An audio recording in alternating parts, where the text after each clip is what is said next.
Hi guys, Radhe Radhe. Welcome back to my channel. कैसे हो आप लोग? आई होप आप लोग स्वस्थ होंगे, मस्त होंगे। मैं राशि खंडेलवाल काफी स्वस्थ और मस्त, आशा करती हूँ आप भी स्वस्थ है और मस्त है। तो जो आज हमारा जो टॉपिक है वो है सकट चौथ कब है और क्यों मनाई जाती है। ये सकट चौथ किस लिए मनाई जाती है, क्या क्या इसके नाम हैं और साथ में चंद्रोदय का समय क्या है। और साथ ही में इस टाइम आप लोग देख रहे हो कि समय के अकॉर्डिंग इनकी जो बारिश हो रहे हैं, बदल हो रहे हैं, तो हमें चांद वो किस समय उगेगा और अगर हमें चांद नहीं दिखता तो हम किस तरह से अर्घ देके हम अपना व्रत खोल सकते हैं और हम लोग उसका उद्यापन कैसे करना है और उसकी पूजा पाठ सब विधि आज आप लोगों को इस वाली वीडियो में देखने को मिलेगा। तो अगर आप लोग मेरे चैनल पे नए हैं तो जाके चैनल को सब्सक्राइब कर दो, लाइक शेयर एंड कमेंट जरूर से जरूर करो। तो ठीक है, आइए हम बात करते हैं। सबसे पहले तो सकट चौथ कब है। तो ये सकट चौथ आती है जो महा महीने की कृष्ण पक्ष की चतुर्थी को मनाई जाती है। ये हमेशा याद रखना, महा महीने की चतुर्थी को मनाई जाती है कृष्ण पक्ष की। और जो है ये है 17 जनवरी 2025 को आप लोगों की सकट चौथ है।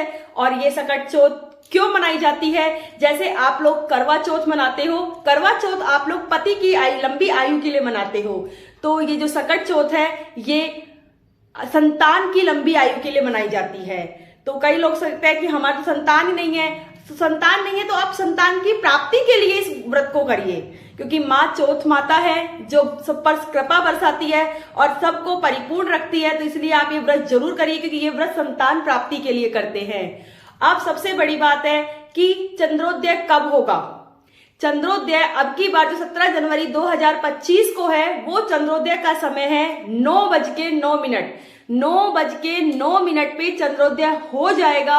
अब कहेंगे कि अगर आप कम से कम आप लोग आधा घंटा 1 घंटा उस चांद का वेट कीजिए, या कम कम 1 घंटा तो हमें उसका लगभग हमें वेट करना चाहिए, तो कम से कम 1 घंटा आप उसका वेट कीजिए। अगर 1 घंटे बाद भी आपको चंद्रोदय नहीं दिखाई देता तो आपको क्या करना है कि जिस जगह से चांद उगता है वहां जाइए और जाके चांद को अर्घ दीजिए, क्योंकि चांद तो उग चुका है अपने टाइम पे। हम चांद का इंतजार कर रहे हैं, हम चांद को देख रहे हैं, लेकिन चांद हमें नहीं दिख रहा, लेकिन चांद हमें देख रहा है।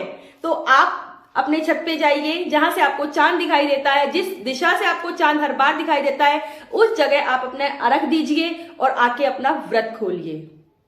ये तो है आपका चंद्रोदय का समय। अब मैं आपको बताती हूं कि पूजा विधि में आपको क्या क्या लेना चाहिए। तो आपको सबसे पहले सुबह स्नान करके सर सहित, इसमें क्या होता है आपको सर भी धोना है अपना, बालों को बिल्कुल धो के अच्छे से पूरा नहा धो के, और 1 दिन पहले आप अपने हाथों में लगा लीजिए मेहंदी। तो आज के दिन आप मेहंदी, जैसे कल 17 जनवरी है तो आप मेहंदी लगा लीजिए हाथों में, और उस दिन आप, क्योंकि हाथ में मेहंदी लगेगी, अगर बाई चांस हम मेहंदी नहीं लगा पाते हैं तो हाथ पे आप लोग अपने पोरवे लगा सकते हो। और सबसे बड़ी बात तो होती है कि सबसे पहले आप सुबह मॉर्निंग में जल्दी खड़े हो जाइए। जैसे 4 बजे खड़े हो गए, सूर्योदय से पहले आप खड़े हुए, तो आप चाय पानी कुछ ले सकते हैं। फिर इसके बाद में आपका व्रत स्टार्ट हो जाएगा, क्योंकि सुबह के 6 बजे के बाद से आपका व्रत स्टार्ट हो जाता है, तो फिर आप कुछ नहीं ले पाओगे। तो आप जल्दी उठ के चाय पानी ले लीजिए, फिर नहा धो के अच्छे से तैयार होके आप एक पट्टा लीजिए, पट्टे पे पट्टा लीजिए, चौकी लीजिए, चौकी पे लाल रंग का कपड़ा बिछाइए, साथ में मट्टी के गणेश जी या गणेश जी की मूर्ति आपके पास जो भी हो।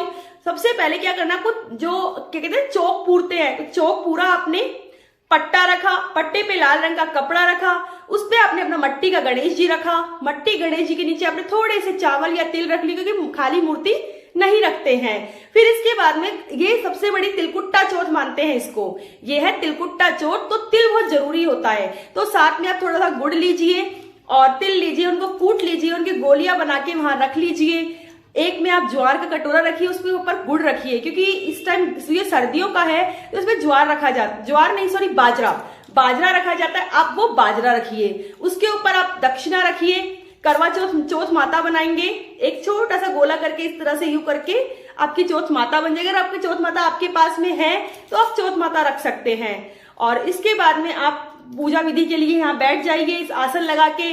और साथ में अगर जिसके यहाँ पे साड़ी में से मिनसते हैं सासू जी को देने के लिए, तो साड़ी श्रृंगार के सामान ये बायना निकालते हैं। किसी के ये बायना निकलता है, किसी के बायना करवा चौथ पे निकलता है, तो आप साड़ी और बायना भी आप निकाल सकते हैं। और इस तरह से आपको पूजा फिर करके और पट्टे पे ढोक देनी है। और करवा चौथ की आपको इसकी कहानी सुननी है सकट चौथ की, साथ में गणेश जी की कहानी सुननी है। और मैंने सकट चौथ की कहानी और गणेश जी की कहानी दोनों मैंने डाल रखी है, तो आप लोग लिंक देख सकते हो उसका भी। उसके बाद में इस तरह से आपको ये कहानी पूरी करनी है। और कहानी सुनने के बाद में, ये कहानी दिन में सुनी जाती है, कहानी सुनने के बाद में आपको सूरज जी को अर्घ देना है। सूरज जी को अर्घ देने के बाद में आप चाय पानी ले सकते हैं, क्योंकि आपका जो व्रत है वो रात को चांद को अर्घ देने के बाद ही आप उसका व्रत खोल पाओगे, तो इसलिए आप उसके बाद चाय पानी ले सकते हैं। और देखो, जो कोई प्रेग्नेंट महिला है या फिर जो बीमार है इस तरह की है, तो वो दिन में एक बार फल फ्रूट ले सकती हैं और साथ में जूस पी सकती हैं,